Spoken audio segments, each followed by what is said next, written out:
Welcome back to Dum-Dums and Dragons, where improvisers who've never roleplayed before journey into the world of Dungeons and Dragons. I am the Grand Wizard Bukake, your host. Mudbutt's bachelor party has gotten violent, and our team still hasn't quite gelled together. Mudbutt tried to protect Alan in the ring, but in the end, Alan saved him. While Reginald revealed a potential plan, but Quinny shot it down because he didn't trust Reginald. Will our heroes find a plan they can agree on before they face their separate dooms? Find out next on Dum-Dums and Dragons. You approach the front desk at Shag Nasty's for your predetermined both like strip club plus experience. That's an open-ended offer. But I think when you book this, it's a little bit like when you book a vacation package and you don't exactly know what you're getting, but you're just kind of like, this seems like a thing to click. When they're like, do you need a GPS in your car? You're like, maybe I do. Maybe I do need to be able to plug in a USB. I don't know. So you arrive at Shag Nasty's, which is the famous half-orc strip club chain throughout Faerun that these cats know is secretly run by Bryn, who is admittedly MIA. You arrive at the front desk, and there is just like an incredibly curvy, androgynous orc who is somehow everything you want, but didn't necessarily know you wanted at once. They've got like their hair back in a cool like top knot. Their outfit is like one of those outfits that shouldn't work. It's a bunch of like colors and cuts that just seem almost like someone just dropped a bag of clothes through a sewing machine. And yet, just because of the way they look and the way they carry themselves, they've just really kind of, it all works. And they say, hello, Mr. Butt. Welcome. I'm so glad you were able to make your tea time. That's what we call it here. It's a golf joke. My name is Zen, and I'm so glad you're here. Also, thank you so much for including the names of your guests today, because really it would have been tremendous egg on our faces if we didn't have the appropriate outfits ready. And they reach under the desk and pull out a brand new, highly improved fuck harness. And they just immediately hand it to Quinny. What's this? I've never seen something like this before. Mr. Brown Barrel, or should I say murder child? No, that's blatantly not true. This is made famous by you. In fact, after your unfortunate demise, welcome back, by the way, at the Quinnies, which have been banned, I should say, from Oasis because, oh boy. But after that, you gained some notoriety here as one of our most famous customers. And as a result, the Quinn-Tech 2000 fuck harness was developed, built to your specifications and with your sneaky style. So it's great that you're here. Our customers absolutely love it, and really, it'll mean a lot to all of us if you could don the new gear. You named it after me? Of course. Wait, Quinny, why are you famous here? Because I blew up, I guess, and like here in this specific. Yeah. Oh, it was part of our plan to. I like look at this attendant and be like, fuck it. It was part of our plan to get the original fighter thrown out so that the Forsaken could take his place in the duel that was going to take place. It was like shit. That was so long ago. Yeah. So I took it upon myself to piss him off, and he kind of beat me up here. It's weird that I'm famous for it now, but yeah. Well, it was less about the getting beat up and demanding to see a manager, Mr. Brown Barrow. More so that once we saw how it all played out, a lot of us who work here put it together. And admittedly, we'd been stocking the fuck harness for several years, and it never quite fit anyone properly. We were really thinking it was a bad investment. And honestly, I gotta tell you, we went all in on it, and it was pretty concerning. We were going to take a pretty big financial hit. But then, when people saw that Murder Child, the martyr of the great heist, wore the fuck harness, it became very popular. We have it in all shapes and sizes now. We have it in multiple colors. And honestly, it's been doing quite well. Now, you seem a bit surprised that this exists. Have you been collecting your royalty checks for this? Royalty checks? No. If there's just like a backlog here, I'll just collect them all now. Well, I mean, there's a bit of a catch. Because if you refuse to wear the Quinn-Tech 2000 in Shag Nasties, people will come to feel that the fashion has changed. And then, honestly, all of our investment will be null and void. So it would seem to me that if you would like your royalties, perhaps you should just put on the Quinn-Tech. They say, like, I'm wearing one under this. It's fantastic. Sure, yeah. How much are my royalties? I would have to check with our accountant, but I believe you're owed about 10,000 gold. All right, you guys got like a changing room or anything around here? Of course we do. We also named it after you. And you just see a little sign that says the Quiddy Brown Barrow Memorial Change Room. Perfect.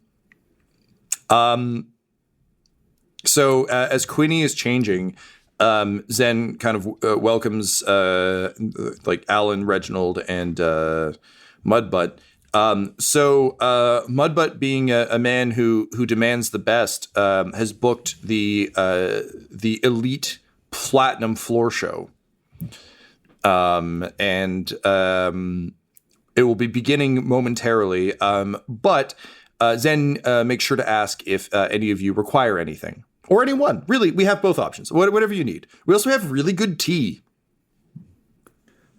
You know what? I'm feeling pretty learned after learning a lot of fun stuff from my daughter right here. A family affair. That's kind of gross, but okay. So how about I have your finest tea? Excellent. Would you like some booze in that? Yes, please. Fine boozy tea for you. A blueberry tea it is. And they look at their notes and then turn to Alan and they say, Alan, but what? No, nope. Okay, I'm sorry. Just Alan, or just Butt? Let's just keep it Alan. There's no but in the name at all. There's no direct relation.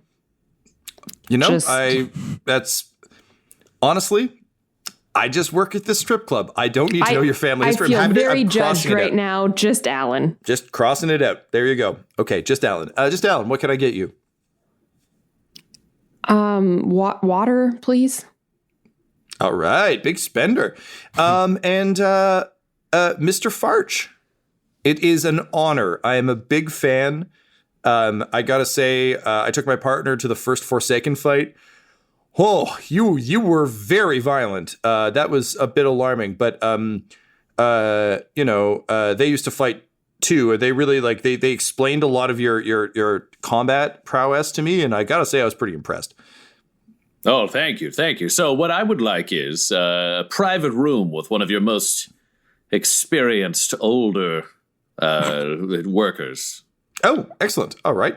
Well, here, and they pass you, for lack of a better term, a menu that just has it's basically almost like flipping through like an online dating site. It's just like a quick bio, kind of likes and dislikes, kind of what their deal is.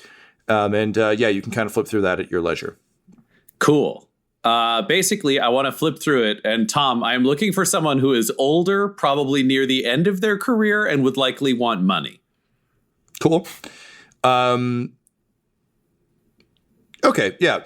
So as fate would have it, you settle upon an orc woman who has been working here for quite some time and whose heart was broken once long ago by a man similar in appearance to you, but you don't know that, who left her high and dry in order to carry out a scheme.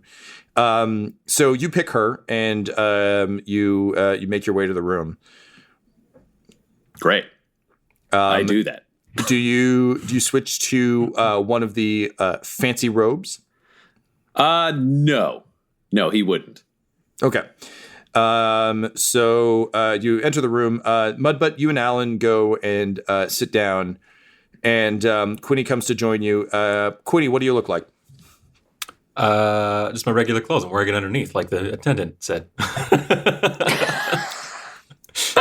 Zen goes, yeah, sorry, I should have been pull clearer. the collar down a little so you can see it. Everyone needs to be able to see it, I'm afraid. Fine. It's going to be in the promotional brochures. Like, it's very important.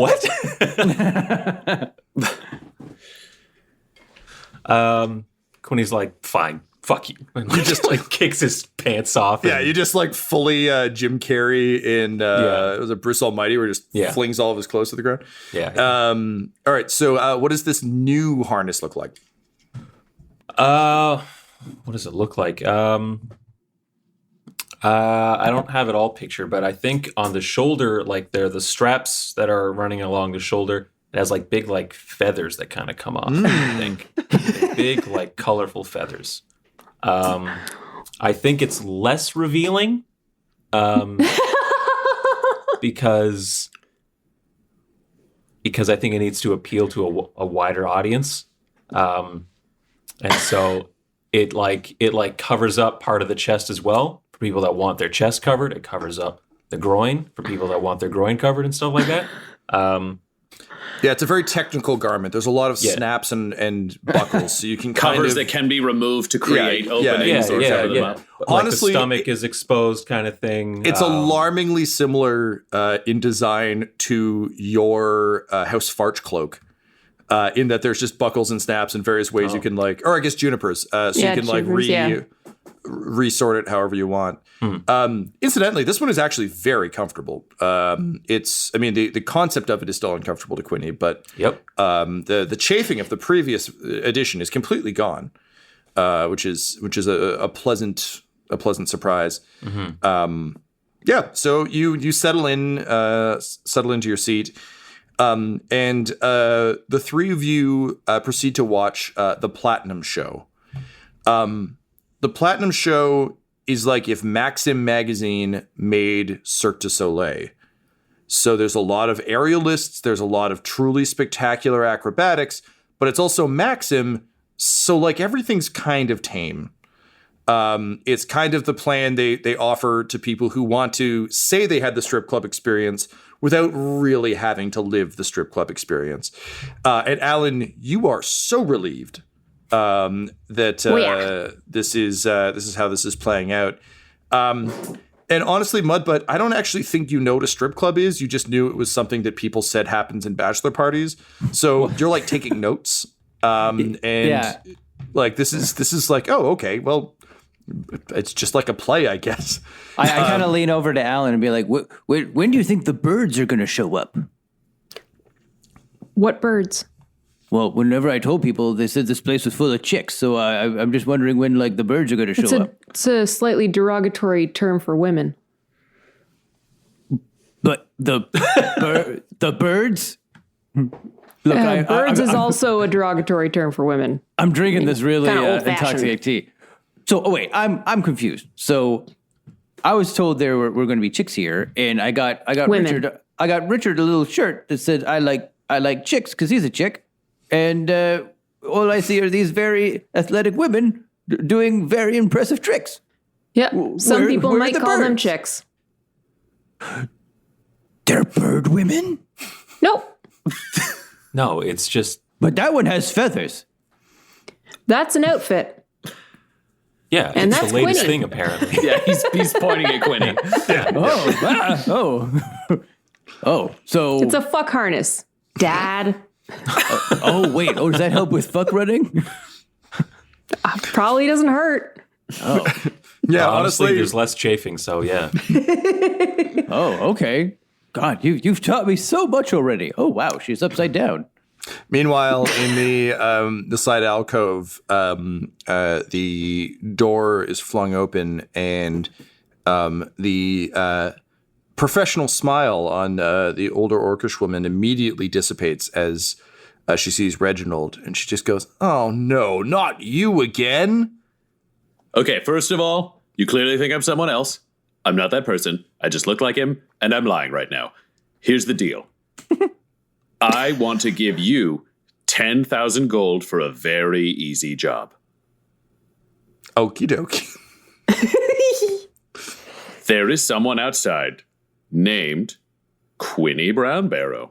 He has a bag of holding that I doubt he currently has with him because he went and changed. I would need that bag of holding, but I can't go get it because I'm bad at sneaking. But I feel like you're very good. So if you can bring me that bag of holding, I will give you 10,000 gold. Okie dokie. And she leaves. Quinny, did you leave the bag of holding with your gear in the Quinny Brownbarrow memorial change room? I wouldn't have left it in the change room. I think we talked about we had like lockers and like tickets or something like that, right? Yeah, I would have put it with that thing, whatever that old system was. Okay. I'm assuming since she's an employee, she probably just can get a key and open it. Yeah, I just rolled to see if she could talk her way past Zen, and they're distracted, like updating all the marketing materials about, Quinny was here on this day. Yep, she manages to get your gear, Quinny, and she takes it back to Reginald, and she says, You're not going to hurt him, right? He's a bit of a celebrity around here. We all really like him. He whistled so loud that asshole got killed, which was very nice. No. I like him too. He's rude sometimes, but that's true of a lot of superiors. I work at a strip club. That's just kind of a Wednesday for me. Yeah, all right. So let me take a look at this bag, and I open it up, and then under my breath, I just go, "Whew, thank God there was gold in here." And then I'll just take out 10,000 gold because there's 50K in there, then just give it to her. And then I want to go. She has to awkwardly make like an apron catch out of her shirt, and is like, "Oh, this is not how I imagined this going, but thank you." Well, let me see. Maybe there's a backpack or something here. There's got to be a bag, and I want to look through and see if there's anything that could take gold. I doubt it, but theoretically, you got possible. The list. Tyler's got it. Tyler's got the list. Yeah, sorry. What were you looking for again? I was just checking. I only have 10,000 written down. So no, because we won 50,000 on the island. On the island? Yes, Yeah. I was gambling. I was wagering on arm wrestling. with Dex. They were just giving away money. Okay, sorry. And what were you looking for? Is there like a bag or something that could hold gold in it? There's a bedroll. Great, bedroll. Bam. We're gonna take it. It's gonna be a sleeping bag full of cash. And I give that to her and I say thank you. And then I want to take the contract out, and I'm gonna pocket the contract. And then I'll say to her, "Cool, could you put this back?" Oh, that is much better for me. Yes, I was really worried I was going to lose my job. Zen is real touchy about stuff like this. They would have had my head. Yeah, absolutely. Yeah, and we don't have to have sex. I don't want to pay your murder tithe. I don't think I'm good enough at sex, and I don't think I have enough money. Well, this is a brothel, right? So what you do is you come in, and then I give you a large amount of money for the privilege of you having sex with me. And then at the end, I have to kneel down and you decide whether or not I pleasured you enough that I deserve to live. I don't think I'm that good at sex. I haven't done it before. And I don't want to get down on my knees and have you decide to kill me. Oh, honey, things are real dark where you come from, but happily in a sex-positive way. So I'm going to just kiss you on the forehead, and she does, and it's incredibly tender and sweet and weirdly, perhaps the most intimate thing that's ever actually occurred. Oh, 100%. I don't think he's had positive physical intimacy. And she just says, it's okay to not be good at sex. It's not okay to, not try to be better and to try and help whoever you're with, but, it's okay to not be great at it. And that's actually kind of what our job is to help people like you. And here at Shag Nasties, we would just rather that you kind of learn what you like and learn how to be better than kill you. That's not really our jam. Unless you're an asshole, in which case your little bud Quinny there gets you killed, and we're all very happy about it. So don't worry about that. It's okay. Take it in your own time. It's okay to be a virgin. It's okay to be bad at sex. It's okay to just not have sex. You just do you. It's all good. And that's coming from a professional sex worker. My only job is sex, and I'm telling you it's okay. Thank you for this weird bedroll. We don't really need any more of these here, but it is easier than trying to carry money in my shirt. Yeah, and I'm super sorry that whoever looked like me was a dick to you before, because you were clearly a very nice person, and you did not deserve that. Well, thank you very much. I hope I'll see you again someday. But if not, I just hope you have a good one. You deserve it. You're a good person. And then she just pats you on the head and she leaves. And I think he might cry just a little. Just a little, because he's not really prepared for any kindness from anyone. He lives in a world of constant betrayal and death. And then he would also just take a quill and a pot of ink off of the table next to him and stow that where he stows the contract, just so he's got that as like an ace in the hole now. Sure. The orc replaces the gear back in the secret lockers. At this point, Zen is mostly like fast sketching Quinny watching the show, like desperately, because they can't take photos. So it's like one of those weird, like, look, this person ate here. And you can see that they're very excited about trying to get Quinny to sign it. So they're just kind of awkwardly standing nearby with a quill. The show continues to be kind of bland. They're really doing like good work. It's just the choreography is bad, and that's really not their fault, but that's kind of what you're getting. Mudbutt, you're completely taken aback by this weird slang for women, and I think by the end of it are like kind of like actively angry about it. Like it's not anything they're doing, just like the concept of it pisses you off. Yeah, no, I wanted a bird show. Yeah, because little Richard wanted to see some birds because he's just a baby, and so I wanted him to be like, one day you'll grow up to be a bird like that. But now I can't do that. Positive role models. Yeah, I thought it was going to be a positive experience for both my children. Yeah. So the show comes to an end just as Reginald comes to join you. Reginald, are you going to try and play up that you just had super cool sex because you're super good at it? I think he's going to play that like a gentleman never tells card in just the hopes that he can get through the conversation without having to describe anything. Cool. I don't think anyone's going to ask you. I was just curious about no, I think vibe. If she hadn't been nice to him, he probably would have done that.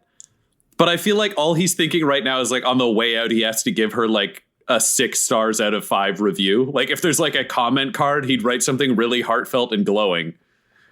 Sure. But not show it to anyone. Quinny, as soon as the show's done, Zen is suddenly beside you and they just lean down with the quick sketch, which has a much fancier like Moulin Rouge style show going on, and B has you like applauding, just looking like heroic. And they say, listen, thank you so much again. Would you mind signing this? We want to put it up on our celebrity wall. We've got all sorts of people up there. We have the head of the Thieves Guild. We've got the greatest thief, other than you, of course, Meryl Streep. We have all sorts of very famous people. So would you mind adding your picture to the wall? Is she showing me the wall? They're showing you the wall, yes. Pardon me. They're showing me the wall. That like strikes a chord with Quinny, just a little ticked off by that. And he'll say, tell you what, I'm wearing the harness. Like you said, you've got your picture there. Looks great. Why don't you run and get me my 10,000 gold, and I will have this signed by the time you come back. Okie dokie, and they're gone like a shot. Like it's a full fucking Looney Tunes like puff of smoke as they sprint in a kind of weird, hilarious Final Fantasy running way where their arms are like pumping to their sides. You realize that everything about them is pretty attractive except when they run. They are legitimately a bad runner. So off they go, and you're left with the wall. Awesome. And a pen. I sign my photo with like a big cursive signature, and I like think. I mean, like that'll be worth maybe a little extra when people actually hear that I'm king of something. Do you sign it King Quinny? I do not. But then I take that fucking pen over to Meryl Streep, and she's got put the big curly mustache and an eye patch and a big like if she's smiling, I'm like gapping some of the teeth and stuff like that. Just doing as much damage as I can in as little time as possible.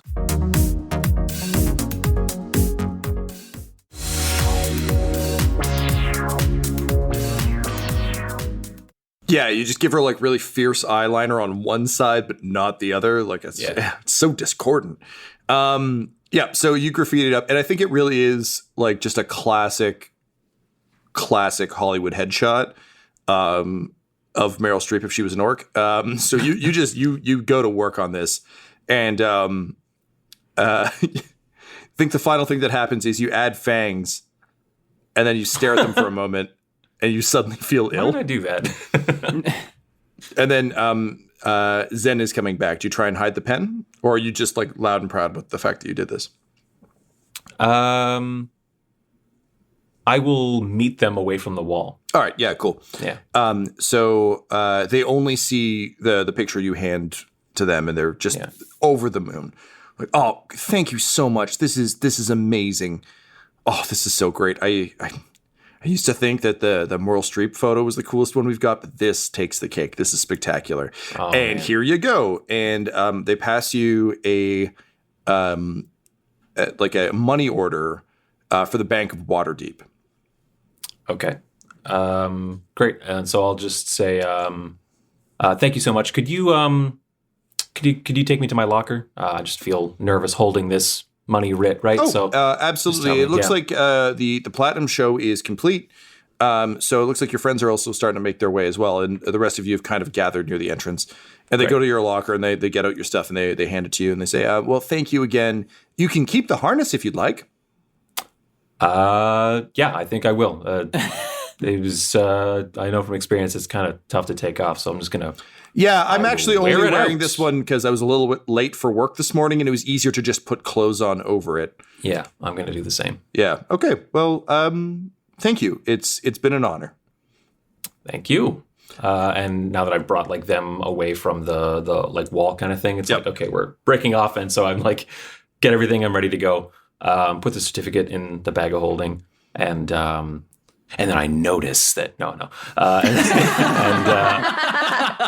Quinny was listening to Dum Dums and Dragons the whole time. And he's like, I know what's up. Yeah. And he's like, I wouldn't have noticed the gold, but where the fuck's my bedroll? I really should support this show at patreon.com/dumdumdum. No, I'm eager to get out of there because obviously I've defaced a famous person's photo. But so you all make your way outside. And can I just at the very last moment just kind of do one of those casual like walk by the counter, kind of like tapping on it, being casually. And Zen comes over and they're like, hi, can I help you? Do you need something else? Yeah, just you seen Bryn lately? I'm sorry? Bryn. Bryn. She was one of. No, she was. She really was one of our most famous customers. She was here quite a bit, but no, I haven't seen her in a while. All right, that's okay. That's all right. It's weird because and they lean across the table kind of conspiratorially, and they say, I'm not quite sure why, because I don't think she wore the fuck harness at any point, but we do have a number of checks in her name that she hasn't picked up. It's actually been quite some time, which is very strange. Who doesn't want free money? Yeah. Okay, thank you. Thank you. And you're most welcome. And they pick up the 6-star card. And they look at you, Reginald, and they're like, oh, this is so sweet. It's out of 4, but I really like that you drew 2 more. It's what she deserves. She's got a real... And then he like leans in something like here and he says like, kind heart. And Zen nods and says, yeah, she really does. She's one of my favorites too. And they wink at you. And they just say, well, you go get him, champ, and just kind of like playfully punches you in the shoulder.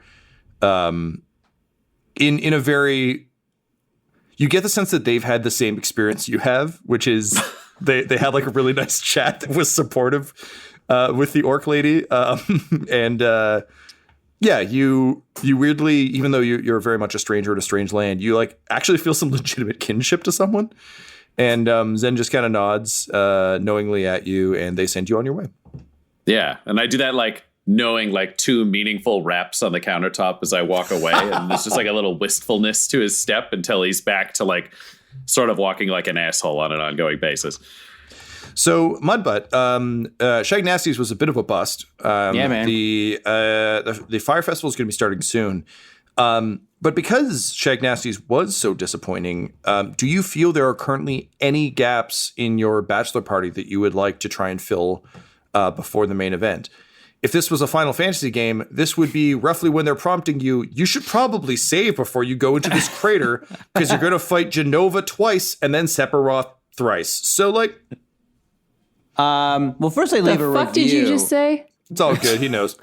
All right. That was for Adam. Laura, we're going to do a boss fight eventually. Laura, this is the point of no return. Once you pass this point, you will engage in the Battle of Hogwarts. So, best do your side quests now. Get your warts on, people. You just fought Krang, Super Shredders around the corner. You know what I mean? Truly. Yep, Right? Yep.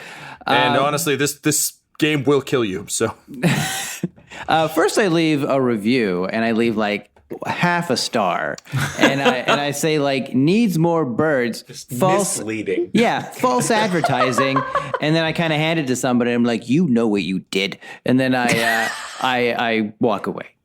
So Zen, they look at the card, and they're just like, I fucking told them we needed to hire some Kenku, and no, we don't. Well, here's the proof. And they just like stomp off indignantly to go yell at their boss about the lack of bird people at the establishment. Completely missing the point of your card, but you know, comedy of errors and all that. They know. So you have you have like a brief moment to catch your breath and to regroup before this final action. Reginald and Quiddy, you guys have kind of come up with a plan that you haven't shared with the group necessarily just yet, but you hear like a tone over the speakers being like, if any of you were smart enough to book with Oasis rather than to book accommodations at the Fire Festival, the dumpster fire that is that festival will begin shortly. The show is good. Try not to talk to the other guests. They are hella pissed because it is gross out there. In any case, the event will begin in 5 minutes. Oh. Bing boom. I kind of want to get rid of some of these drunk points. Like I've been here before, and then like I got to sober up quick. So can I just like poop and like barf it out and pee it out? Yeah, it's the world's saddest beer shower. Yeah. I get in we go up to the room quick, take off my armor, I go into the shower, and I just everything explodes. God. What's the montage song to this? Keeping in mind that if we're imagining this montage, we don't see any of this. We just see like glimpses of you in various positions as this song covers the sound. We don't see any of the actual functions, but we do see the contortions that are required. What's the song that plays? Ideally, something kind of like sad and power ballady, but you got it. What's your song? Jesus. Maybe like push it to the limit. Past the point of no return. And then there's just like you pounding against the shower wall. Yeah. There's you like drinking another beer and then looking at it and going, oh, jeez. I gotta start over. Nah. All right. So, Mudbutt, I'm going to say you drop down to a D6 by the end of this. So you're still a little boozed up, but 6 dots. Six. Sorry, I'm marking my drinks with dots. I'm going to drop you down to 4. So you're still. No, I want you at a D6. It'll be 6. It's your bachelor party. But you're feeling considerably better. I chugged some water at Shag Nasty's. Yep. So drop 1 point of drunkenness for you. Okay. Maybe I should have done that. It's fine. You as you stumbled in. Do you think any of you would be trying to help him sober up, or are you just kind of letting him do his thing? He also didn't announce that that's what he's doing. He just said, "I need a minute." Well, he just went into the bathroom, and all we're hearing is shitting and barfing. So I'm like, Reginald will be like, "I'm going to let him take a minute," and then I'm just like looking around. I'm just looking around, like, so plans off, right? Obviously, yeah, he'd like take off the tuxedo sheen from his armor because he doesn't need attention. He'd probably drink some water because if there's going to be a fight, he does not want to be drunk. He's learned that. All the drunk guys died in like the first year of the Horde. I will say that your tolerance is actually a problem here because you drink some water and it does not have the same effect. Damn it. So you just kind of live where you live. That's fine. I would go check on keep me loose. So, Quinny, you hear just horrible things happening on the other side of the door, but luckily there are still just a fuck ton of burritos.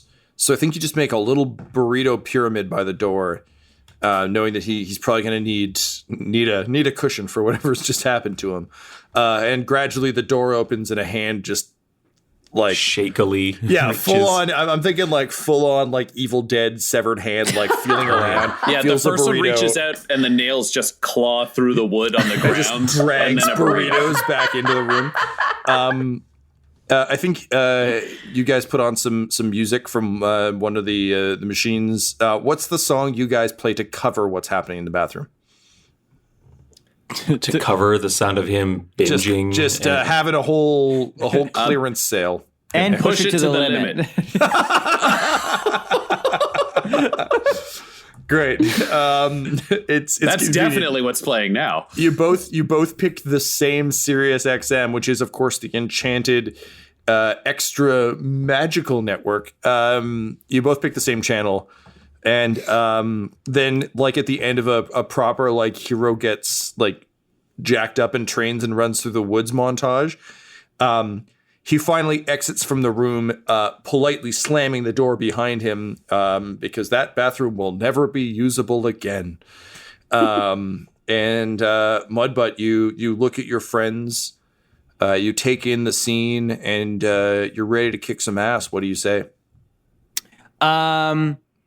I say, like, well, we've all had a lot of fun here today, everybody. I just want to say thanks for throwing me just the best old dang bachelor party that, well, just a old-fashioned fella like me could have. We've drank a lot, and I just had a absolutely terrible time in that other room that I don't think any of you should see ever. But I'm also proud that all my friends are with me together to finally help me get revenge on the tricky wizard that tricked me to burn down my city. So, hey, I ain't good with speeches. I just, bring it in. And I want to give them all a hug, but I'm still kind of like stinky and stuff. Yeah, I just want to give them a hug. It's a well-intentioned hug, and it's gross for everyone involved. And at the same time, it's as though Butthole Farch himself was here hugging the group on like a bad day for him. And then you all break off and kind of nod to each other. And Reginald and Quinny, you explain your plan. Okay. So the plan that Reginald has put forward and that I agree with is Mudbutt. Since you know, the way you look and everything like that, everyone saw you with that big scene out there with the fire imps and the dragonborn bouncer and everything like that. So seeing you is a big no-go. We got to hide you. So we're thinking you get put in a barrel. I'm liking this. Okay. Yeah. And then you can basically spring out, groin to head, cut in half kind of thing that you want to do. That was like my plan. That was my plan. You're listening to my plan. We're building around it. We're building off of it. All right. Okay? Reginald and myself will be bringing Barrel U into oh man, what's his name? Igneous Plantier. We're gonna bring it to Igneous Plantier as basically like a gift. Reginald is great at kind of how would you put it, Reginald? The way your rapport is with important people. I don't know. Wheedling? This stopped being my plan. This is your plan. You describe it. What am I? Okay. He's just been really good at like kind of like, you know, kissing up to authority figures, you know, daddy and stuff like that. So he'll be great in this role of giving a gift of ale, but it's actually you in the barrel. I'll be there as well to smooth over any kind of inconsistencies in the story. And also, Alan, you're going to cover one of the other exits so that we can basically do like a pincer attack. Oh, I got an idea. When before he opens the barrel, can you tell him to like kind of split, like stand with his legs very far apart? Wide stance. Yeah. So I'll see if I can work it in there. Yeah. Don't worry about that one. Butthole, I will try. Like, make sure he's not sitting or anything. And maybe ask him if he's got any, like, you know, kind of like a cup on or something like that. Just nonchalantly. You work your magic. but I'll let you do your thing. Yeah, we'll try and figure it out. Okay. Okie dokie. Is everyone on board with this plan? I hate this plan. It was your idea. No, my idea was, forget it. Full disclosure. My idea was I pretend to go evil and we put Mudbutt in a barrel and I say, ha, I brought you Mudbutt. I am evil now. And then we would team up and I would let Mudbutt out and we'd kill him on stage where the owlbears would distract people. This is a terrible idea. I have a bad gift for you. Here's a bad gift. Listening. Show your dick. So, yeah, it's going to be that me and Reginald here pretend to betray you guys. I like that. Oh, yeah, I just forgot the minutia of it. That's all. Yeah. And I'm we still need on you the to other keep track side. of details. No one said that. You said I was very good at lying. You believed I had a whole other plan. Here's the reason I'm angry. I knew there wasn't another plan. All right, so we're going to give away Mudbutt. Wink, wink, wink. What am I doing? I still think it's important that we're not all in one place. Because A, if this guy runs, you can potentially be there to nab him. Yeah. And B, Oh, okay. I mean, but B, if he doesn't, we can basically hit him from more than one side. listen, I got a random idea, though. What if we do a daddy-daughter barrel and we put them both in? Because if we No. hand them both over, here we Don't go. put me in a fucking barrel. No. This is the opposite of hearing me out.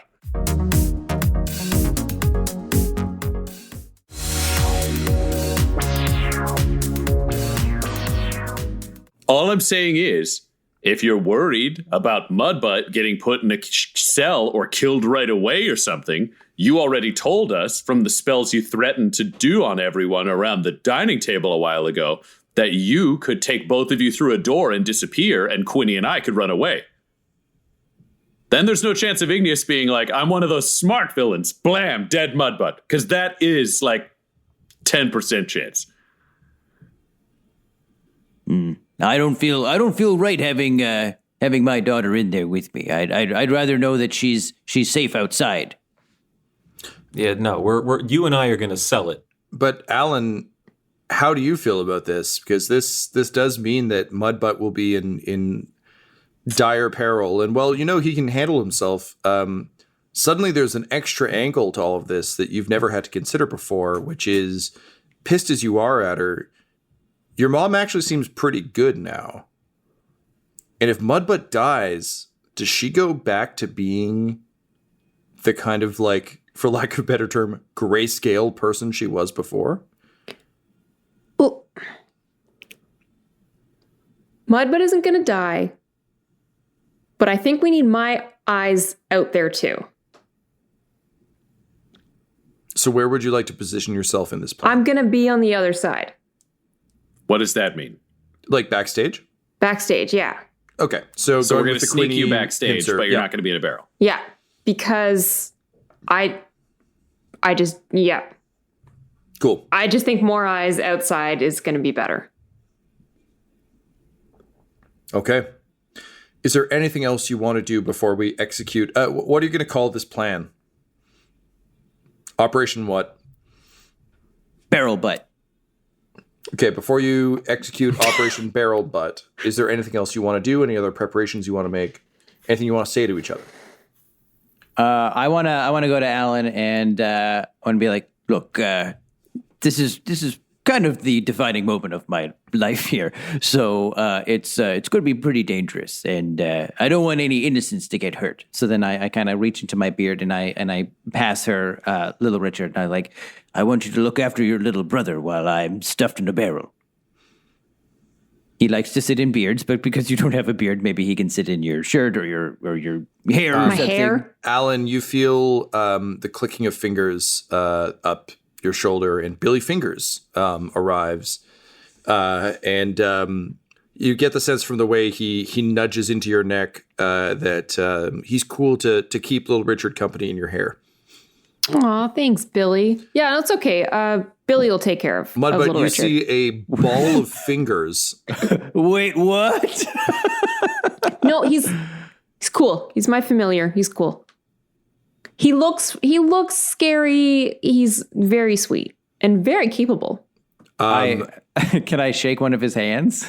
You can shake one of his fingers. He's literally just various severed fingers stitched together in a ball. Oh, this is new. Hey, buddy.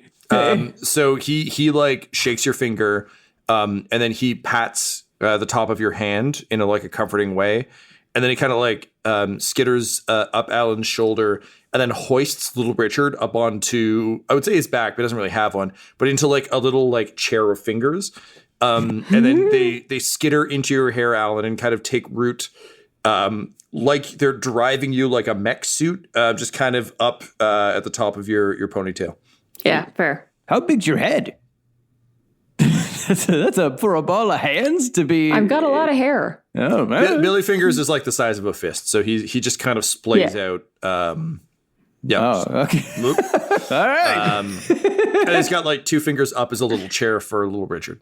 Kids these days, they're balls of fingers.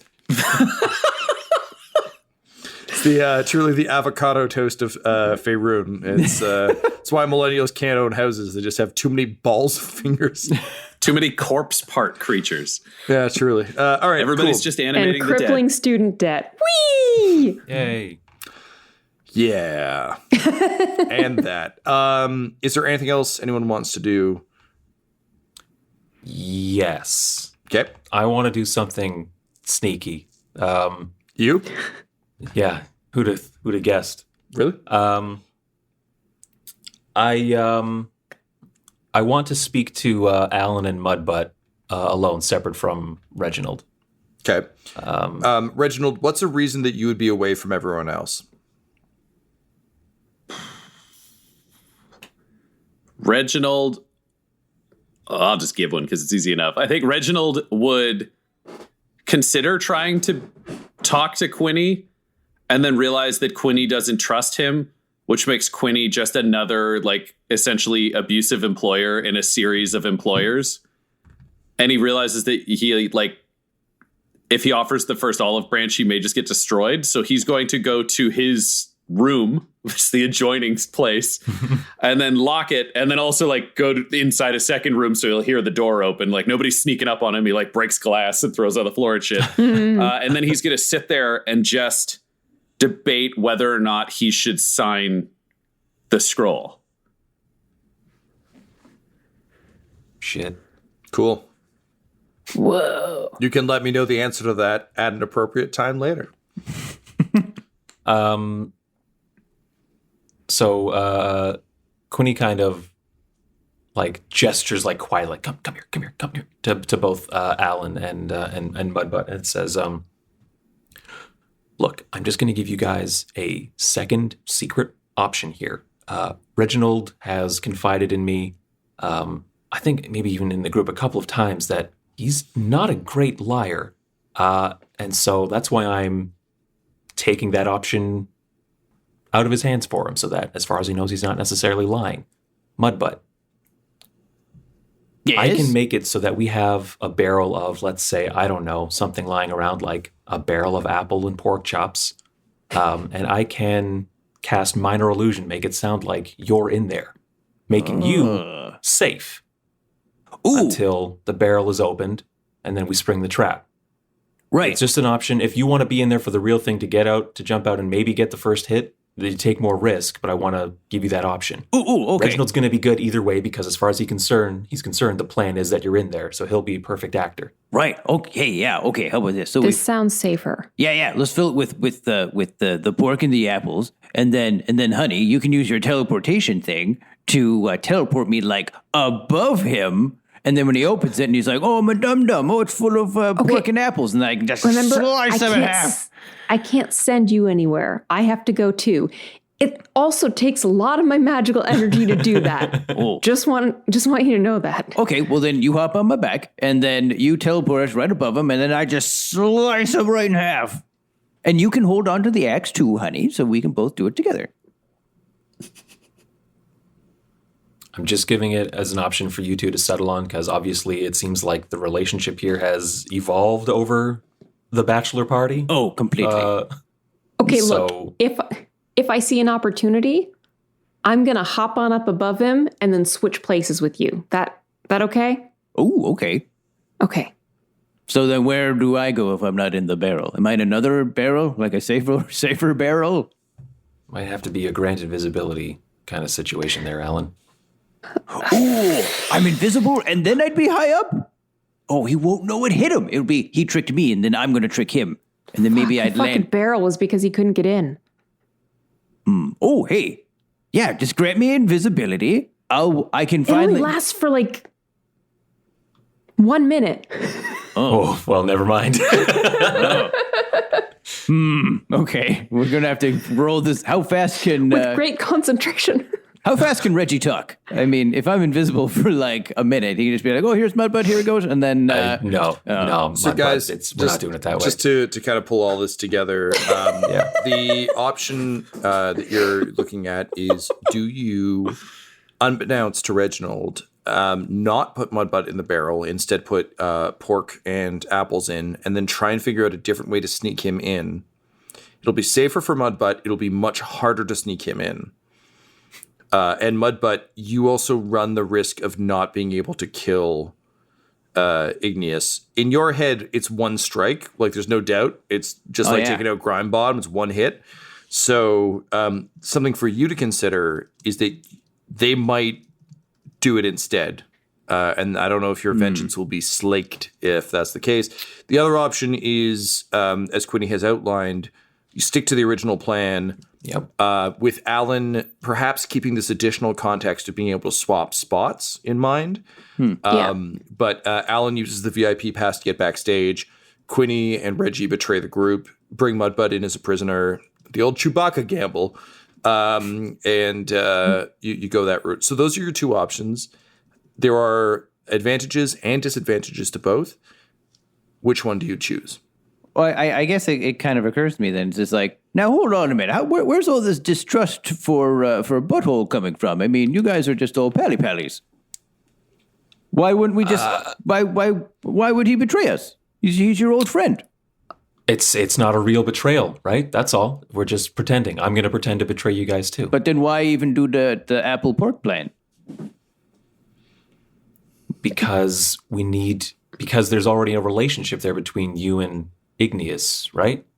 He's the wizard who tricked you into burning down your town. Right. Oh, look, we the whole point. Old Mudbutt once again. Igneous, want to have a look here? Peek in here, and then groin to head, dead. Look, it's almost as if you're trying to protect really me. bad at lying.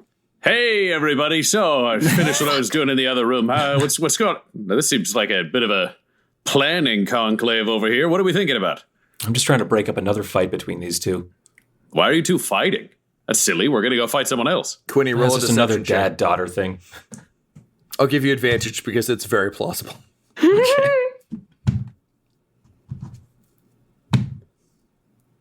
Reginald, 22. Roll me an insight check, please. Ooh, I'm very bad at that. I'll take perception if you want. I'm equally bad at that. They're both insight based. That is a 3.